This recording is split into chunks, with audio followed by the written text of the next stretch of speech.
গ্রামের উঠোনে দাদি লতা বানাচ্ছিলেন। হঠাৎ নাতি রিমন দৌড়ে এসে বলল, দাদি, তুমি জানো আজ কার জন্মদিন? দাদি অবাক হয়ে জানতে চাইলেন, কে রে? রিমন হাসি চাপতে চাপতে বলল, আমাদের গরু রাঙার। দাদি প্রথমে হেসে উড়িয়ে দিলেন, কিন্তু রিমনের উচ্ছ্বাস দেখে রাজি হলেন। দুজন মিলে পরিকল্পনা শুরু হল। রিমন গরুর গলায় রঙিন ফিতা বাঁধল, দাদি কলাপাতা দিয়ে রাঙার জন্য বিশেষ খাবার বানালেন। বিকেলে গ্রামের বাচ্চারা জড়ো হল। উঠোনে রঙিন কাগজের ফুলের সাজ পরিবেশ। সবাই মিলে হ্যাপি বার্থডে রাঙা গাইতে শুরু করল। রাঙা অবাক চোখে তাকিয়ে লেজ নাড়ছে, যেন নিজেই গান গাইছে। গানের পর রাঙার সামনে খাবারের বাটি রাখা হল। রাঙা গপ গপ করে খেতে শুরু করল। বাচ্চারা হাততালি দিচ্ছে, দাদির মুখে তৃপ্তির হাসি।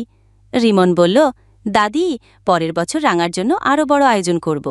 দাদি হেসে বললেন, হ্যাঁ রে, তবে তার আগে তো স্কুলের পরীক্ষায় ভালো কর।